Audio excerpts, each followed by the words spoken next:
Just because you were that girl in college doesn't mean that you automatically are that girl in the professional dance world. No, you're just a dancer. You should be fighting to be just a dancer and being the best at the art form. Make sure the jobs that you're going for matches the brand of the person that you are and who Mm. you want to present to the public. I wanted to create a space where people didn't feel like they were competing with each other.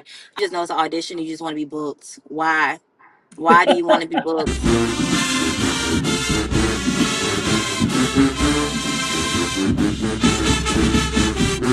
Welcome to the Major Business Podcast, where we talk all things HBCU dance, and I'm talking strategy, structure, leadership, performance, and training. And of course, and as always, I'm your host, Vershawn Lee, and we have a very special guest. Let's get right into it because we don't want to miss Nathan. All right. So, welcome to the podcast, Miss Shemeka and Hi, everybody. Hey girl, yes, we're so excited. We finally got you here, girl. Woo! Finally, finally. It has been a long time coming. All right, well, let's get right into it. I am starting. You're the first. A new segment, and it's called Major Influence. Now, in this Okay. segment, every great career or starts with someone who's opened the door and spoke life into us and stuff like that, right? So, I want to know who has been your major influence and how did they shape the person you've become today? We're gonna just go ahead and get it started. Okay. Okay. I know this really is cliche. But I will say my mom has been my greatest influence as far as being an entrepreneur, a woman that goes and gets it, a woman who doesn't take no for an answer, that doesn't care about nobody's opinions. If it's something that you want to do, you go do it. And I learned absolutely all of that from her. And she's definitely inspired me to be able to be where I am today and not having fear of rejection or, people judging me or anything like that. Okay. Okay. So mom got it started. Yeah, she And definitely then did. all right, and what did she teach you that you still carry today, like into your business today? Um, Staying locked into what I believe in and my why and my purpose. Sometimes I can be very lost, especially in the industry that I'm in. Your purpose and your why can get in a mud puddle between checks and making sure bills are paid and all of that. So she's definitely instilled with me to make sure that I understand my why of what I do and to stay focused and stay locked in on that. Mm. 'Cause it's very easy to get sidetracked. I've been sidetracked before and I've had her call me up, girl, get it together Reel it and in. let's go. Yes. Yes. Shout out to mom, Dukes. All right. Now where's mom? Where does she live? She lives here in Atlanta. So when Okay. I moved to Texas, my mama came with me to Texas because I'm her only child, so I'm her baby. And she came with me to Texas, and when we had to come back to Georgia for my husband's military orders, she came back to Georgia. So she's here with me in Okay. Atlanta. Hmm. All right, yes. Okay, well, let's go ahead and get into it. So, the people might not know, but can you go ahead and tell us a little bit more about how your journey began with the Albany State Passionettes? It began. Sorry, the journey began. I came in 2011, and that was my freshman year going into my sophomore year. We call it Gunky 11. Um, and from there, I was on the team all the way until 2013, going into 2014, I believe. Also, with that experience, thanks to you, I also was able to do my very first professional gig with Albany State as well, which is without it, I wouldn't have put two and two together and said, "Oh, this is a career. This okay, I got It's it a little now." something serious, So yeah. yeah, So, but I mean, what was the preparation like to be a part of the team? it was hard. Mentally, physically, very much so mentally though. Like I feel like when joining any HBCU dance line, you have to have your mental together as far as like making time for things that you want to do. Excuses, don't have time for that. If this is something that you're giving your all to, you have to be 100%. Mm. Um, so I definitely learned that from Golden Passionettes as well as stamina. If you know about ASU Golden Passionettes, you know we take it there. So the whole like being slow and sexy thing that didn't exist when I was in college for me. So we were dancing down. Definitely pushed me as well as a dancer as far as like technically acrobats, all of that. So, yeah, But did you dance in high school? I did not dance in high school at Oh all. wow. Okay, No, so ma'am. you went audition for the team, never danced before prior to that? Well, I was a freestyle dancer, Okay. but as far as like training, as far as being with a organized team or a community team, what they call them now, I was never a part of that. I was on the step team, and I was actually a basketball player in high school on Really? varsity. Look, were you any good? Yes, I was. I was a shooting guard. Oh, girl, Yeah.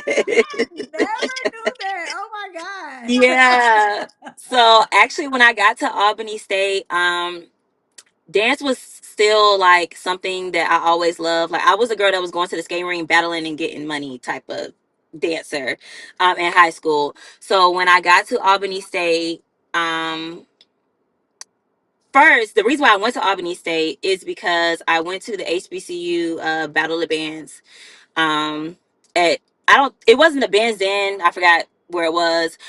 But I went there and I got introduced to the Golden Passionettes. Like, oh, those girls look like me. They're dancing down, the confidence is there, all of that. So I got there and then I connected with Chance, who you know Chance. And he was a part of a hip hop team called Fusions Hip Hop. And I got on a hip hop team and I was content with that, Mm. being on hip hop team, and it was great. And then from there, like we have a dance triangle or dance circle at Albany State where all of our dance teams are literally we're all brothers, sisters, all as one.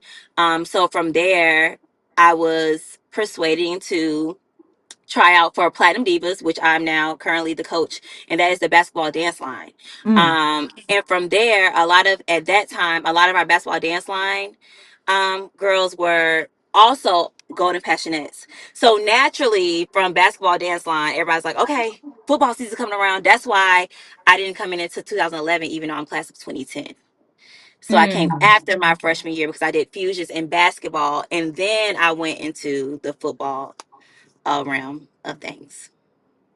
So yeah, Hmm. yeah, Girl, you took us through. I had no yeah. idea. No That high is school, crazy. But that's good to karate, step know. team, basketball. That was it. That's good to know, and it's so funny because ironically, I keep running into HBCU dancers or former HBCU dancers that are now professionals, just like you, Hmm. but never trained before. So that's great for someone who's coming into it like, well, I'm just about to start right now. Okay, great. You're ahead of the Hmm. curve, really. Yeah. Because some people with like no with you, no motive, just young yeah. and ready for the experience that HBCU, could give me. I'm not from. I would say I went to a very like mixed school, so our band and things of that sort wasn't catered to HBCU dance style. So all of that was very new to me, very Mm. very new. So Interesting. yeah, Well, a lot of the HBCU dancers, they aspire to dance professionally. But they do. what do you think is the biggest misconception that they have about the professional world? Misconception. Because you work with a I lot of dancers. You hiring a lot of people nowadays. So Just because you okay, I'm gonna say this and take it how you want to take it. Just because you were that girl in college doesn't mean that you automatically are that girl in the professional dance world. It's a whole new ball game. It's hundreds, thousands of us, depending on where you are. You go to LA, it's thousands of people um, that have been training since they were out the womb to, to get to this point. And so I think that is a big misconception, as well as not being patient. I've seen a lot of dancers come out like, okay, I graduated college. I've been training for 2 years. Why am I not booking? Keep training, keep Yeah. going. Make sure you're doing it because you just want to be better. I did, like I said earlier, I did get my first professional gig with the Passionettes, but after that, and I transferred to Kennesaw State. I just was training just to be the best dancer in the room, not to get booked, not to get noticed. I just enjoyed what I did, and I wanted to be the best. And that's how I got to where I am now. So I feel like not having patience, like it can take you 5 years, it could take somebody two, it could take somebody 10, it could take somebody 20. Like everyone's route is different. Like Mm. it's not cookie corner. Everyone's route is not the same in the professional industry at all. Mm. You right about that. I just want to go back really quick so that we don't lose anybody. You're talking about the professional gig that of course I know, but can you disclose a little bit more about the gig that y'all did with the Passionettes? Yes. Was it the video first? I think it was the video with Robin Thicke and Two Chains and Kendrick Lamar. There we go. Robin Thicke, Two Chains, and Kendrick Lamar. We were able to be a part of the video. A select few of our passionate team were chosen, and happened. God bless. Thank you. That was one of those ones chosen from my coaches to come and represent our school in that light. And then from there, um, that summer, we got an opportunity to do the VMAs with the Mhm. same artists, including Miley Cyrus and other dancers and choreographers and stuff as well. So Yep. So opportunities are available to teams, but the they branding is are important. The way more branding. now than it was then, Yeah, too. yeah. Yeah. But they're not just looking for random people with nothing on your page, but that's another conversation. Hmm. Um because the branding, we got to work on it. We got to work on it. But I do want to ask you about the skills. The skills that are required for dancers to be, because I know you have your studio and you hire dancers to do gigs, right? Hmm. So with that said, what do you feel like the skills that separate dancers from those that get hired and then those that don't?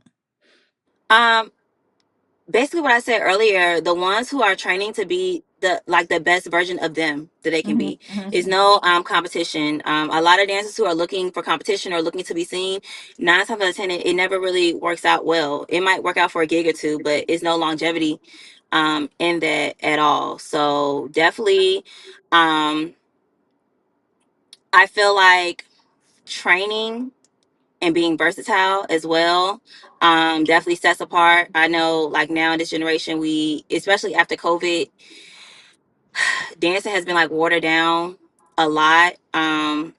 But like really knowing your vocabulary. So even going back to what I was saying, where I didn't have formal training prior to, I knew where I was at and I accepted where I was at. And I wasn't cocky and, well, I did this, whatever. So you take me as I am. No, I'm going back to the lab. I was taking beatboard classes. I was taking crump classes, ballet, jazz, contemporary, lyrical, hip hop, hill, everything. Hmm. I didn't need to see, I trained at Goddamn Atlanta after I left Albany State University. And I didn't need to see the credit list because I trusted my studio. And whenever it was a master class or someone that's coming from, somewhere different outside of Atlanta, I was there. I was in the room all the time. My refund check was spent the right way. So And it was an investment. You invested that money into yes, the career now. But I want to be more yes. specific in terms of the actual like the physical skills that they need, because a lot of times they'll come out. A lot of the HBCU teams are trying to dance more with heels. But I mean, not so much. Exactly. Not so much. So that's why I'm saying like what because and some of them aren't they don't have access like we have in Atlanta, right? Now, should they Mm. come to Atlanta and train? Absolutely, they should come do that. But what actual skills like do you see that like if you go to book a dancer today, what are you looking for them to be able to do physically for you to hire them? Be able to make it through an 8-hour rehearsal, stamina, confidence, um, being able to retain and pick up quickly. Um, and like I said earlier, making sure that you have dance vocabulary. Because like you said, a lot of people go straight to like one genre and it's just like we're not genre based dancers. We're just dancers. So that's why I don't like the term. Oh, I'm a hip hop dancer, or I'm a heels dancer, or no, you're just a dancer. You should be fighting to be just a dancer and being the best at the art form possible. Because being professional is very versatile. My resume is there, and honestly, it's only been 2 jobs that I can think of right now that I've had heels on for. Really? Mhm. Hmm. Okay. Yep. Uh, okay. Okay. So all the tricks and things that they want to learn, the majorette tricks and all that, that won't be necessary come professional world, right? Um, everything is necessary. That's why I said about like keep everything in your bag, because you do Mhm. have certain jobs where like it was certain auditions recently where like they were looking for that. And some of the professional girls who've been training forever, they couldn't do that. So the HBCU girls had to come in there and do that, you know? So keep it in your bag, but also like just grow. Don't just be stuck into that. A lot of time, like, okay, when I was first coming up, like 2014, 2015 in the professional industry, they were actually trying to break away the HBCU dance line girl, woman out of my shell. It was like, forget that. And now it's a little more acceptable, a little more like they're trying to bring it in, but you still have to have that and everything else as well. Mm. Because usually when people are looking for that style, it's only for a era. It's only for that. You know what I'm saying? That Yeah. job, unfortunately. So what else can you do? You only gonna do that job, and you're not gonna be able to have longevity with that artist or that production crew because you can only do that. So I love that. All right. Well, let's go ahead and get into was Allen your first collegiate gig? as a coach, Yeah. no, No? What you did no, before I that? coach. I coached for Albany State University Albany State University Platinum Divas Oh, basketball dance. okay, okay, okay. Yes. So right out of Uh-huh. right out of college, you started with them, and then you went. Mhm. Okay, all right. Yep. So what Mhm. do you feel like? So now we're going to specifically about Allen because we're talking about building the program. Okay. What do you feel like is the biggest? Well, I guess it's different when you're inheriting a program versus if you're like building a program from the ground up.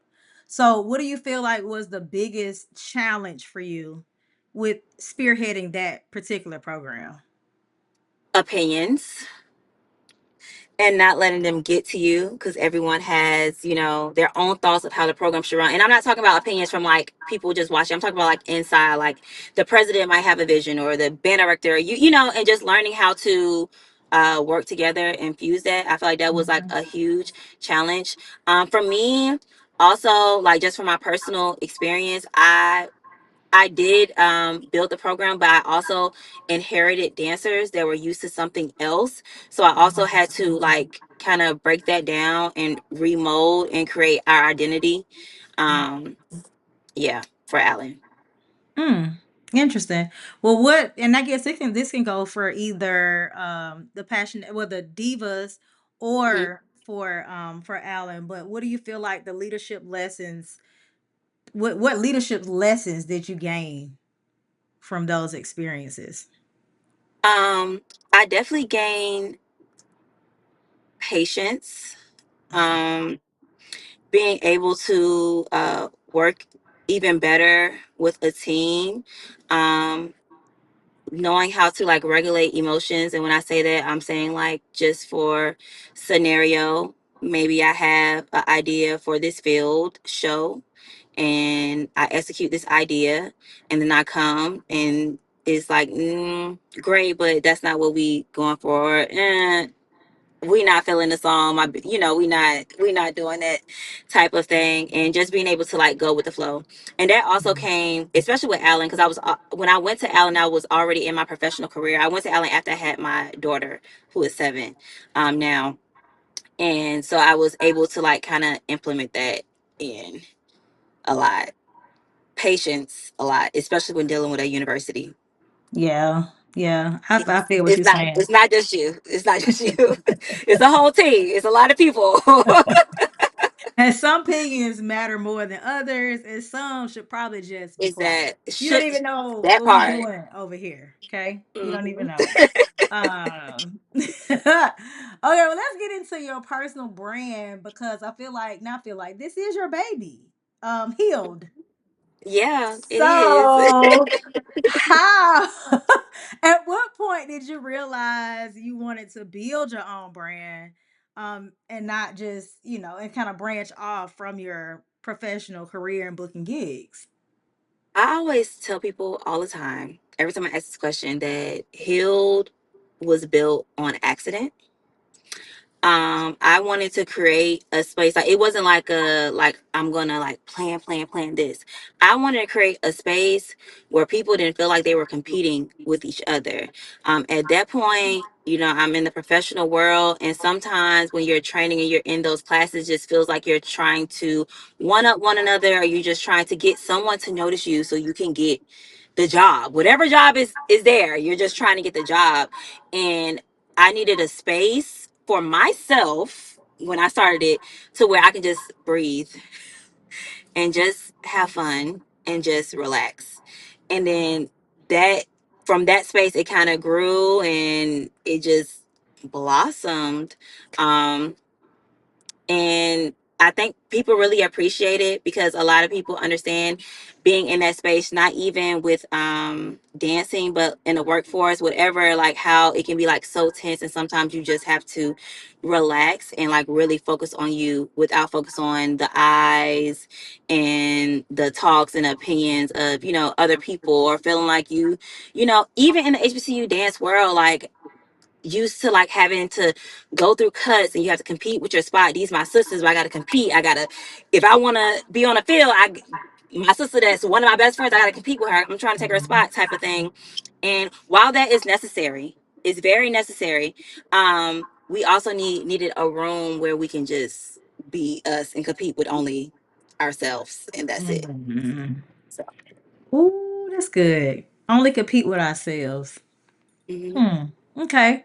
So then, what was the transition from having your brand as Healed into, I'm gonna just have my own studio? Because why not? But I've wanted my studio for that. Okay, so not studio.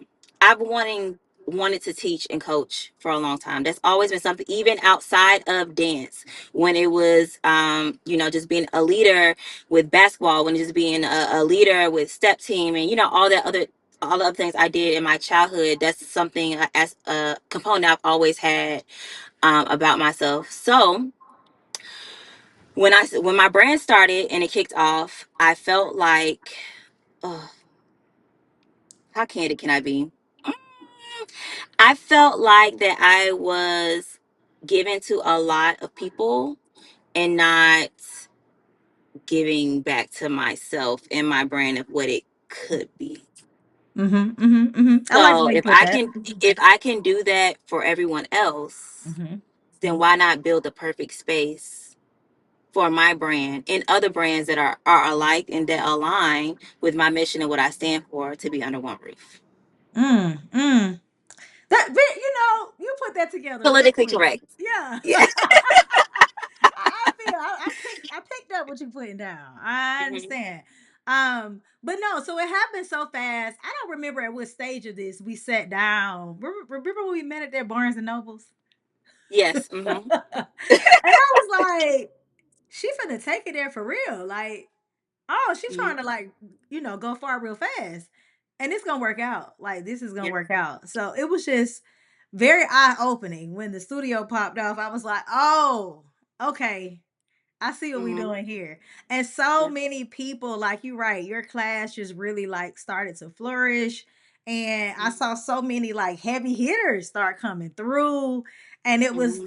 it was amazing to watch, what to transform, I should say. So what would you say was the most eye-opening or like most memorable moment of your class?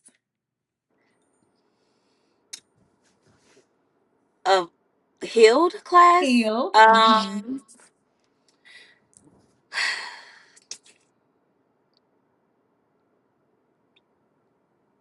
My pregnancy reveal was the most memorable moment. And I feel like that's when it clicked, like, like we're really a community, like for real. And people, we all go through our separate battles, but not understanding that a lot of us are going through the same battle. You're not talking and expressing that to anybody else. So you don't know that, you can be there for someone else. It was like 200 people in class. And the reason why it was eye opening is because nobody knew what it was for. I didn't say it was a pregnancy reveal. No one knew I was pregnant because I'm revealing the pregnancy. So it's just class. Um, and just to see like my community like love on me and be genuinely happy for me, and my transition and being a girl mom now. I'm outside the cheer gym as we speak right now because of her. So I think that was my most memorable moment. But honestly, it's a lot. I always say Hill is not a dance class, it's really an experience. Dance is it's it's a small portion of it, as far as like the training level, but it's also so fulfilling spiritually and mentally, just being with your peers and being able to open and share and learn and grow with like-minded people in the room without the pressure and the stress. So Okay, now if you didn't promote, because I was wondering too, like what was they there for if it was a reveal? So how did you get? What did you say for the people to come? I mean, I well, the knew people you are were already, already doing so numbers, like it was yeah, already that's what sold I say, the out. people Yeah. are already cut. I just said it was a special class. Yeah, I believe that was at Rhythma. Yeah, it was at Rhythma. I just said it was a special class. The numbers are already there. I have been teaching Hill since 2013. So this is not something that happened like overnight. I don't want nobody to think that. A lot of people are like, where did she come from? I've been here. You just wasn't checking for me. That's all it was. Yeah. We were already doing numbers. And what I was saying was that I had started a long time ago, and then once I accepted where I was as far as the level of dancer I was, I took a break. I took 3 years off, and I just trained. Hmm. I just trained, and then when I felt like I had something to give people Mm-hmm. that was different. And D Ray gave me a chance at Groove to Music. Shout out to them. And from there, we were able to grow to where we were having class in a little space. And then I had my assistant Key in the hallway teaching the other 25 people that can't fit into the studio. So that was like the atmosphere. So it didn't really I feel like what drew people in is just me being authentic and me having something different and genuine to give, to all the dancers out there. Whether it was people who were professional, whether it was people who was trying something new, people trying to get away from their kids, but it was everybody in the room, from dancers to lawyers to stay-at-home moms to nurses, everybody. So it honestly, just saying it's a special class, it means a lot to me. Come out and everyone just showed up and came out. Then I did my little solo at the end. And then I tried my hardest because I was still early too, so I wasn't really showing. So I had to like eat a little bit and like poke out real a lot so they could see what was happening. But yeah. Ah, that's so cool. I just was like, how the world the people was there Hmm. and they ain't know. Okay, but yeah. That makes so much more sense. Okay. Hmm. Now I do notice that for the studio, I noticed and this is SA Studios, right? That's Yes, how you which call okay. So I noticed that you expanded, right? I did. So, Hmm. how is business going and how did you know it was time to just spread your wings? See, let me tell y'all something about my guy and how he just pushes me to just go ahead and do things. So, we were in Georgia, and of course, we moved to Atlanta. I'm not Atlanta. We moved to Houston because my husband had a better job opportunity. Why not? Right? We've been in Georgia. My husband's from Georgia. We've been here, and of course, while I'm here, I was already traveling and teaching everywhere outside of Georgia anyway. So, I started building a relationship with the dancers out there, and they started expressing to me like how they don't have this consistently. Because like you said earlier, when we first got on, a lot of people don't have access to the training or access to people who've actually went through that process and actually can give them something, to learn from that. So just from talking to them, and they wanted it. So I said, okay, let's get it together, let's do it. And that's just how it's done. I know some people think like it has to be so like strenuous, but for me, I'm Aquarius at heart, FY. So I go where the wind blows. And if it's something I want to do, if I have the means to do it, I'm definitely going to do it. And if I don't have the means, I'm going to figure out how to get the means to do it, and I'm still going to go after that goal. And they're doing great there. My studio manager, Janae, is holding the fort down. I did think Houston was my forever home, but then the military brought Jeremy back to Atlanta, to Dobbins base. So now we're back. So if it was up to me, I would still be in Houston right now. But Janae is definitely holding down. I'm actually going down there in August, and I'll be down there monthly, reoccurring, now that we're settled here in Georgia. So So now, okay, but then you took the studio that you had. I think this is once you after you came back, and then you expanded that one too. I sure did. So how did that transpire? Because was it, you know what, this is we've grown out of here, or you were No. just like, Mm-mm. I'm God said go and I'm out. No, so now we can get into like the business talk of things, because some things are outside of your control. So Mhm. the place where I was leasing our first studio, they got into new ownership, Mhm. basically. And with the new ownership, they wanted to raise everyone's prices and rents and all of that stuff. However, I still had a 2-year lease left on it, left on the space, and they weren't trying to adhere to that because they said the lease wasn't signed properly. So they were trying to basically go up on my rent 200%. Yeah, What? 200%.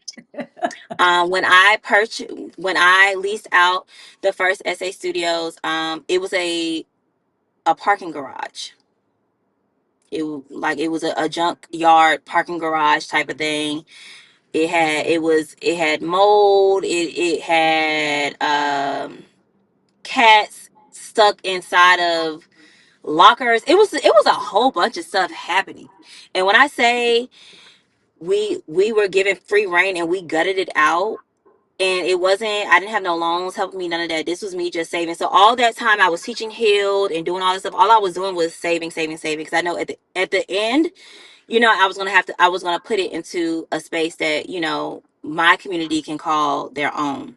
Mm. And we gutted it out, and big ups to Jeremy Harper, my husband, um jack of all trades. He laid down the floor. Only thing that we didn't do is put up the mirrors. Lay down the floor, painted, built the bar in there, epoxy on the floor, all of that. Like, yeah. Listen, them So, husbands be getting but done. okay. They don't be worried. They don't even be worried about it. Yeah. So we did that, and it was great. We had a few minor issues, but what business owner doesn't, especially when you have a brick and mortar, is what it is. But loved it there. Once the new owners came in, they wanted to 200% increase on the rent. Mm. I honestly was at a point that I was just like, I'm just gonna wipe my hands of it, because I'm not going to agree to that. I'm not doing it, especially when I put so much into it. When I got the space, it wasn't worth that. You think it's worth that now? Of course you do, because I put in everything into the Right. space to build it up. That's why it looks the way it does. Like what? Um, so I literally remember this vividly. I was talking to my mom, and I was just like, yeah, I think I'm just going to let it go. Because I don't see myself, paying that. Like it's just not, it doesn't, it's not worth it. And it's just not right. Like you're trying to take advantage of me. It's just not right. And my mom was like, well, don't give up now. She was like, let's look on LoopNet and see, if it's anything on there. And then she saw one, she sent it to me, and I was like, I I like that. Like, let's go see that. This literally happened within 48 hours. Saw it, went, met with the landlord. Me and my husband went up there, loved it, fell in love with it. Of course, my first baby's gonna always be my first baby, because I feel like we put our blood, sweat, and tears and built that thing up from the ground up. Mhm. um, but this was, if I had to make a transition, this would be a new transition, and it will be more functional as a space outside of just dance. Like it can be used for so much more, and can have multiple rooms, dressing room, conference rooms, a kitchenette, office space, stage space, other, dance rooms in there, multiple bathrooms. We had one bathroom at the OSA. We made it work though, but we only had one bathroom. Um, so loved it, and did the application, turned in the finances, and I got the keys. I actually got the keys early, In before I even 48 signed the hours. lease. All this, 48 hours. 48 hours, I promise you. Look at God be I working. promise you. That's why I can't let it go, and I can't stop, because I feel like that was a sign from God, because I Yeah. was going to walk away, and I definitely prayed, and I just said, I just need to know, like, the next step. And literally 48 hours, keys in your hand, and you haven't even signed the lease. The keys are in your hand. Okay, I'm listening. Yeah. I'm listening. Okay. So, and now here we are. And I'm so glad that I did listen, because, yeah, it's been a huge blessing. Now I know, in business, especially like you said, we have a brick and mortar. You don't, you can't work alone. With you being, I mean, sometimes I guess bi-coastal, or I get whatever you call it when you travel back and forth between states and whatnot. Hmm. What type of team do you have to help you? I know you say you have your studio manager in Texas, but Hmm. what type of team do you have, or do have you secured to help position yourself with both? Because you also, like, you book and you tour, you have other things going on. So how are you Hmm. able to maintain? So with this space, so when I was away in Texas, in Atlanta, while I was in Texas, Atlanta studio was still running, and that was being ran by my studio manager Deb. Big ups to her, love her real bad. But this time, I still have Deb there helping me. My mom is very much a part of everything now. She was not before. She's very much, you need to make sure that this is getting done. Um, I can say that I can delegate more Mhm. Good, good. right now Mhm. at this space. I can definitely delegate more, because it's a lot on me. That's why it took so long for us to connect, because I just be like, emails, don't want to open them, oh my gosh, it's a lot going on. um but I can definitely delegate more. It's working, but it's getting better. So then, how do you balance business and creative? Because you still have to prepare for the classes, you got to do your choreography, but you got to manage that thing and make sure everything is still flowing. um my favorite saying: you make time for what you want and what you want to do, even if the time is not there. I seen a little meme, was like, how do you balance it all? I don't. It's really hard. And I'm tired all the time. All the time. I saw that. I know exactly what you're talking about. Yeah. Yeah. Well, because especially people don't understand like when you are doing things like that and you're very business and hands, I mean, busy and hands on with your business and while having a family, Yeah. it can be difficult and a lot of people don't understand like have fun if you're doing this with no kids and no family, like Hmm. do your thing, go all out because Yeah. I mean I won't say, when you have a kid that now everything is gonna stop because it don't, because you kept going. You still maintain a full career, everything, right? But it's a little more difficult. A little It's more very difficult. difficult, and I'm not gonna sugarcoat it and say it's not hard. I'm not gonna sugarcoat it and say I didn't fall out of love with my craft. At times, as far as the creating side of it, that was a awakening with the OSA. When I first opened the studio, I was balancing creative and studio owner by myself, no team. Doing a whole lot of stuff like by myself as far as like the business back end. Like of course I have my studio manager stuff like that, but business back end I'm doing a lot of that by myself, and it kind of got like muddled together, and I started feeling like I have two things. I'm not really putting 100% into either one, and if I am, I'm putting 100% more into the studio because the lease is signed, the bills have to be paid, revenue has to come in. So then, I found myself in a little rut a little bit where I kind of fell out of love with it because I felt like I was clocking in 9 to 5, and that's not why I started, my Mm. brain. It was kind of like, okay, we have to do that. But I definitely found the balance in that. I did get I know now how to pick me. Mm. And when I am overstimulated, I feel like it's too much. I know how to, make sure I set everything up to where I can like step back and feed into Shemeka, because if I don't, then that's when I disappear. And when I disappear, it's not for, oh, she's taking 2 weeks. I'm disappeared for the whole year. I'm gone. Goodbye. So, in order for me not to disappear for years, like I have done in the past, I have been definitely choosing myself first and mental. And yeah, 2024 was a hard year for me as well because I lost my dad. So as soon as I was like finding my groove, a lot of stuff just kind of like hit me all at one time, and I had to refine that and learn how to manage business, being a wife, being a mother, being a creator while also grieving. So it was a lot, but it's much better now. It's much better now. Yeah. Yes, I'm so glad. I have watched like your journey and it's just like this is crazy. Like this girl is nuts. She did Mhm. this all while like you said, people are like, who is that? Where's she been? Because you still maintain somehow in all of that, you maintain like a low Mhm. profile. Yeah. So that's the part that I've always found fascinating that Hmm. that you can just kind of like Because be when on the when people, radar, but not. I feel like when people know, they know. I feel like I all the work I put in the early years, I feel like that it has sustained a lot as far as like people trusting me with their training and trusting the space and things of that sort. Um, so, and I put blood, sweat, and tears. I taught for free for 2 years with sold out classes, What only you paying mean the for free? studio. Oh, For because the money went to pay the bills.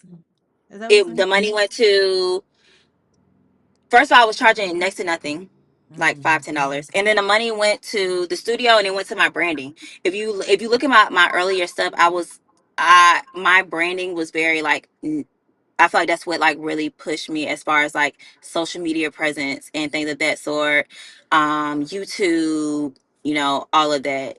So I really invested in myself and my craft, especially when I like went in 100% on what I wanted to do, and I knew that this is where I wanted to go and my end goal. So yeah. But when you say branding, did you pay someone, or you're saying you invested your time into creating? I pay for everything. I had to pay for apparel, I pay for studio space, I pay for videographer. The video, how it was then is not as accessible as it is now. And me, I always say me, and it's a couple other people, like we're kind of to blame for a lot of things that are like, as far as like the social media push, like with dance classes and things like that. That stuff is not free and it takes a lot of work. And I was, teaching class, paying someone to video it, going back at midnight with the videographer to edit my own stuff. Like this is like I'm making sure I'm in the room. Like I want that video, I want this. I need to turn this way. It needs to be like this. We need to put this B-roll there. Like it was that serious, and that was 2016. Mm. So yeah. Mm. I had to pause because I'm like, you're right. Because nowadays, everybody, I mean, some people, the people that are trying to be in the spaces, you know what I mean? Yeah. They don't want to be in the spaces when there's no camera. Yeah. And I know you And mentioned I hate earlier that. about training for the right reasons, but they Mhm. don't want to. And like but you said you were doing this back in 2016. So oftentimes it's like, yeah, you took it to the next level, and now Mhm. I want to be on camera. Now We're people, gonna some blame it. people We're have. gonna blame it on COVID. We're gonna blame majority of that on COVID. We were just a Okay. little start, a couple of us, but we're gonna blame now camera to COVID. That's what we're gonna do that. But why do you say that though? Because we Because had to stay in nobody. the house. TikTok. We had to stay in the house. Everyone had to have a phone in their face. Mm, And people started getting booked and getting jobs, getting brand deals from posting TikTok dances. mm. Yeah. So now it's about I want to post a video for the most likes and views and hopefully get an artist to see me and this and the third. When we were doing it, it was literally just to highlight the women or men that were in the room because they deserved that. And we weren't sitting there, we weren't recording everyone, but it was, as far as like my element and what I wanted to do in my classroom, we wanted to just make sure that we poured out to everyone and got everyone seen and noticed. Now, when I was training, the cameras weren't in the room. It was 15 seconds on Instagram. If you did record yourself, it was a phone on in the back corner with 50 people in a room, and you gotta say, "Look, I'm on the last row with the red hat on the side. That's me dancing right there." And if it was a videographer there, only person that was being recorded was the choreographer.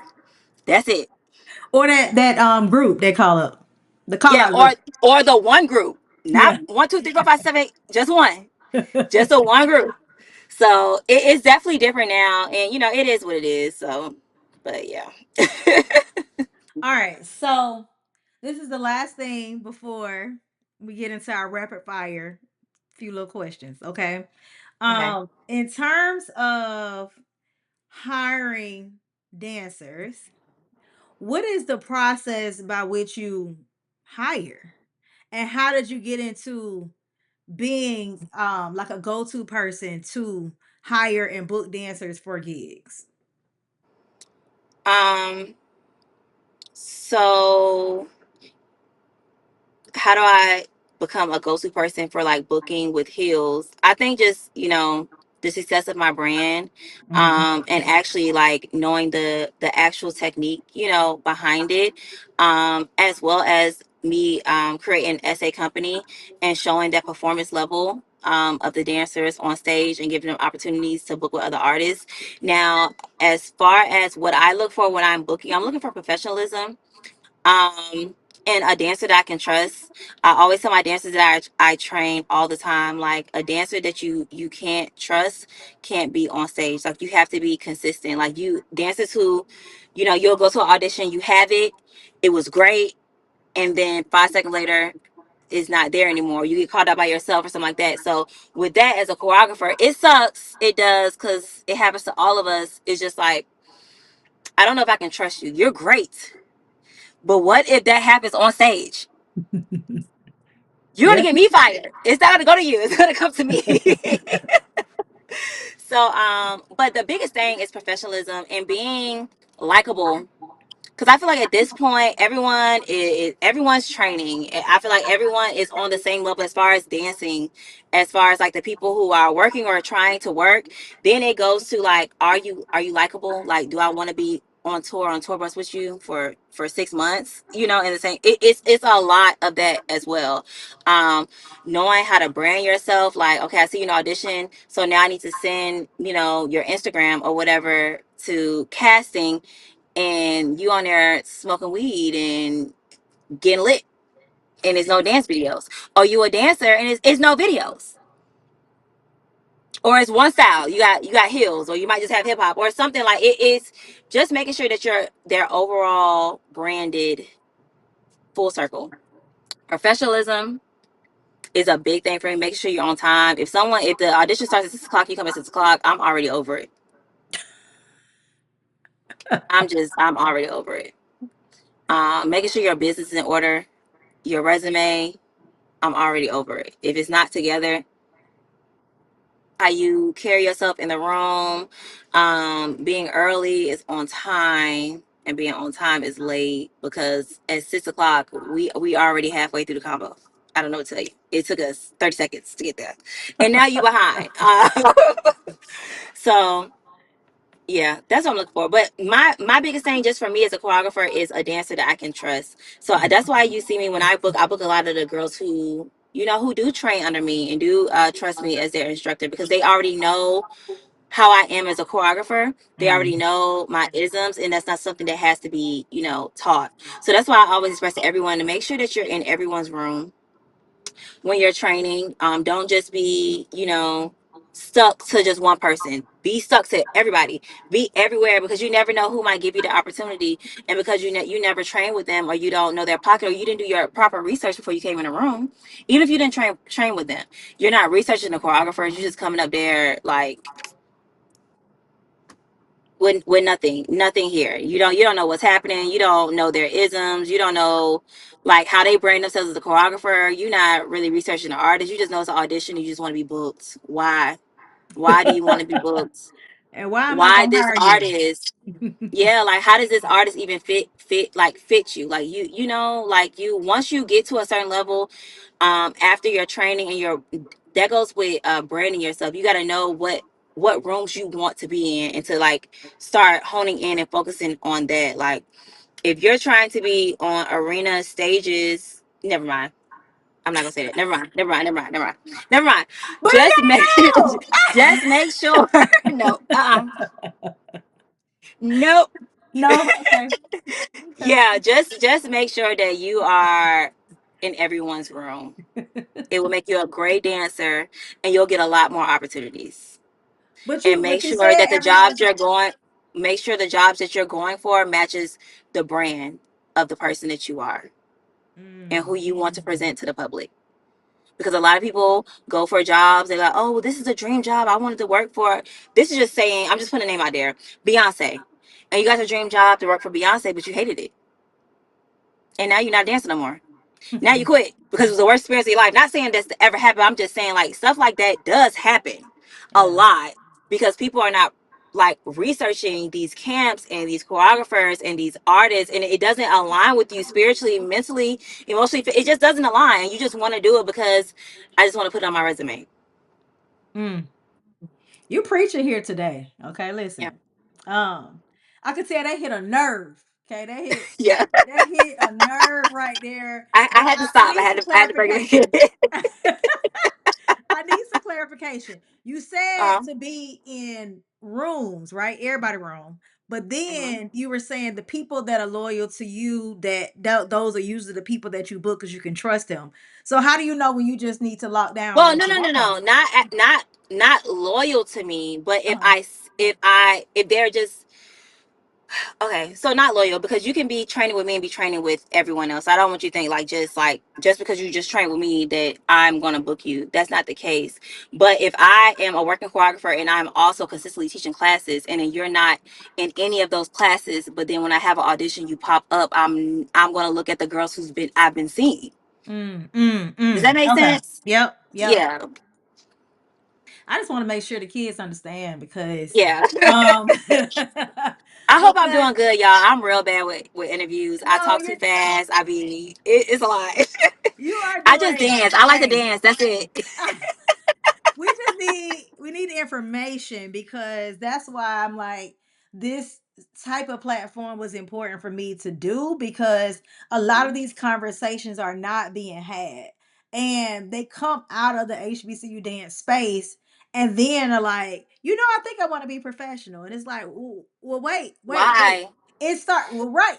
Ask the question, but also is it now Hmm. too late because now there's a learning curve and there's also it's just it's so many misconceptions and they don't Yeah. understand what the next steps are, who to go to, any of the things, right? Like I even heard a girl say, yeah, but I'm a move to Texas. Where is in Texas?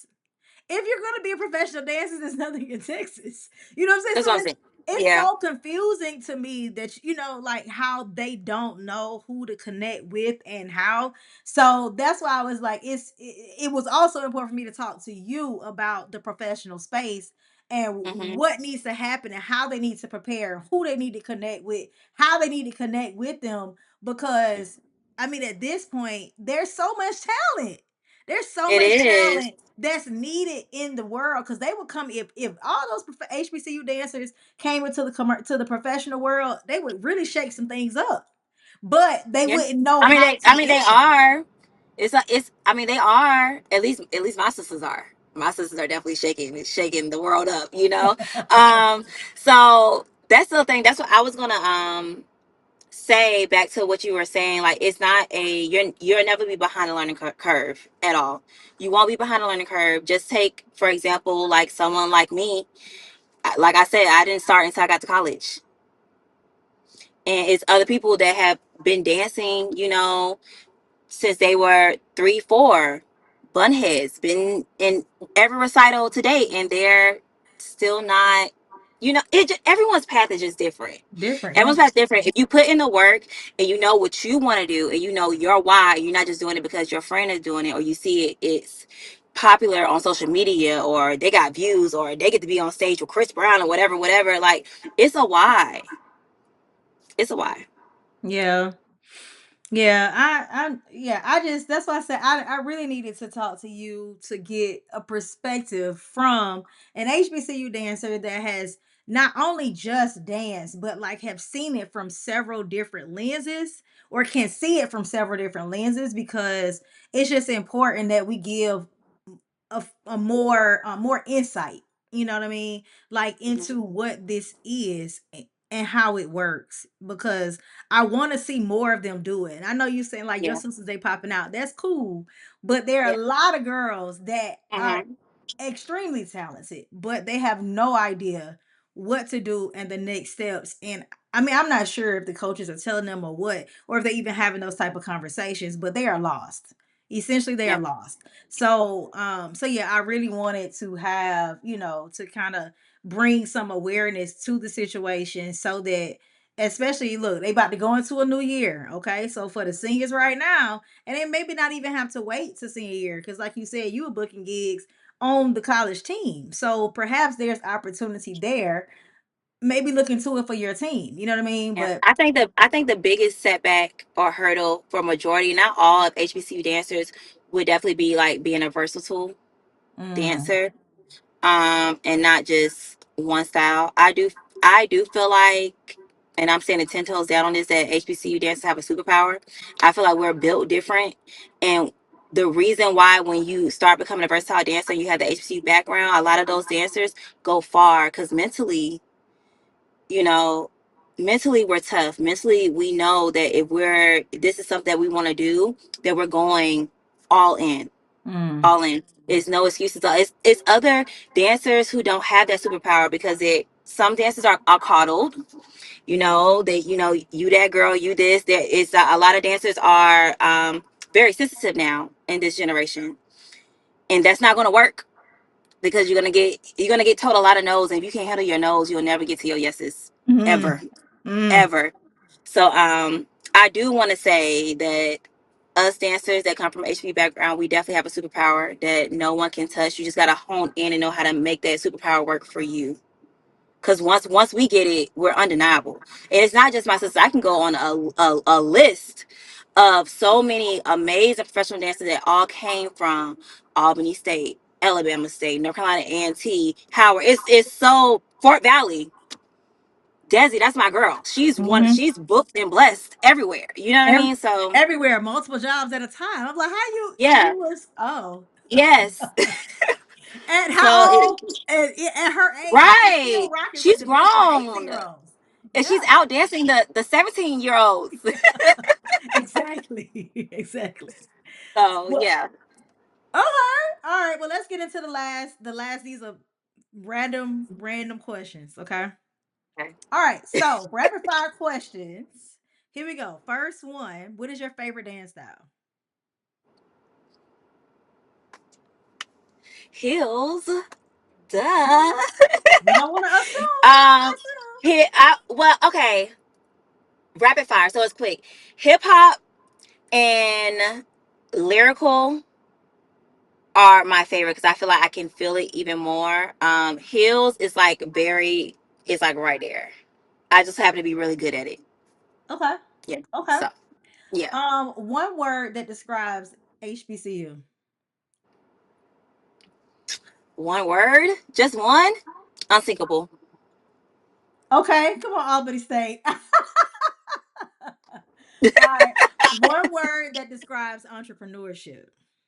I would say. Can I do two? Yeah. Work ethic. Okay. Yeah. Okay. Yeah, because baby. Without it, Uh I'm telling you, it's not gonna work. It's not for the weak.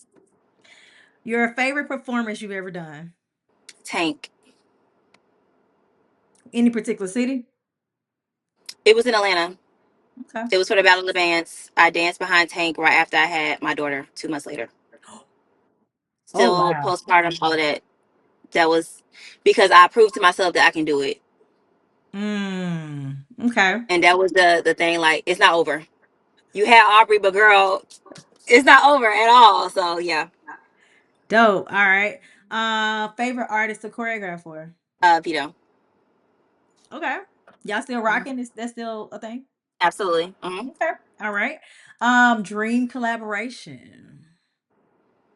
As far as what? Like studio artists. Choreography. Oh, could be studio too. I'm such an Aquarius. Oh my God. I'm so by myself all the time.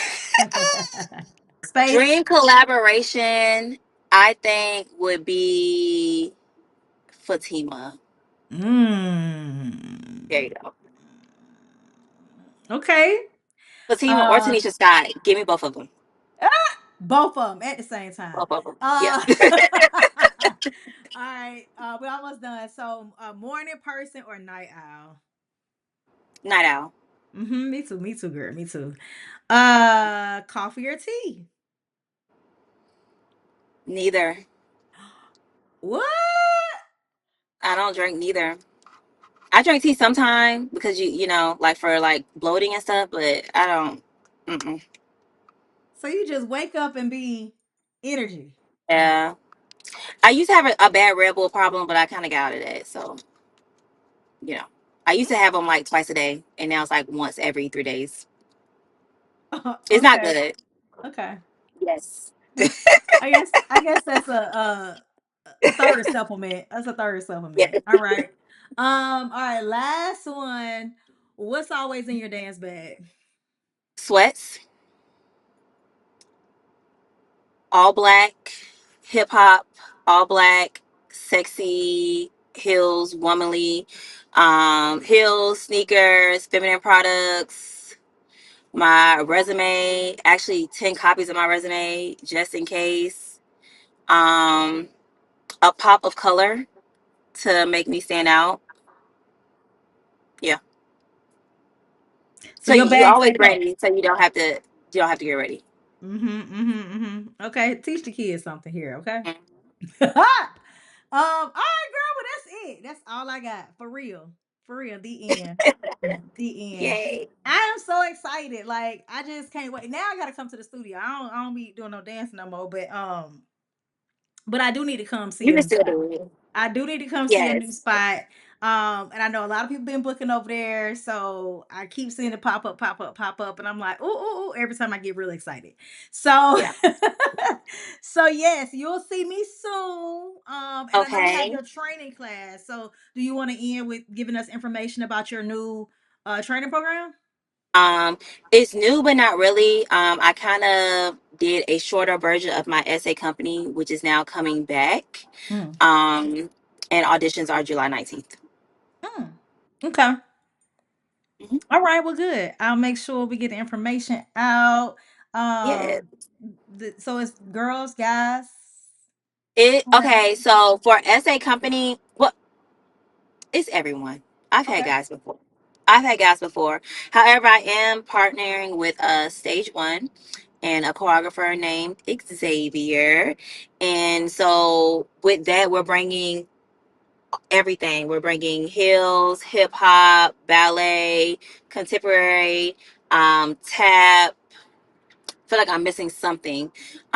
So it's women and men. Of course, I'm over a specific side of it, but I do have a business partner where everyone will be fed and well trained. Nice. Okay. July 19th. We'll make sure we spread the word and get some Yes, people and over if there. not, if this comes out after July 19th, just email us at sastudios@shemeka.com for virtual because we're already always bringing in new people, especially because I haven't done essay company since 2023. Yeah, you definitely did your thing, and I'm just excited for people to get the information and to understand what's necessary, and hopefully start to reach out and come on over there to start training and whatnot. So yes, well, thank you, Absolutely. girl. All right, y'all. This has been another great episode of the Major Business Podcast. I'm so excited that we finally got in touch. We finally got a chance to sit down with the Shemeka, and she's doing amazing things. Go and check her out over at SA Studios in Atlanta, Georgia, also in Houston, Texas. She's doing her thing. Former HBCU dancer, professional dancer, choreographer, coach of the Platinum Divas at Albany State, former coach and well, the original coach of Allen.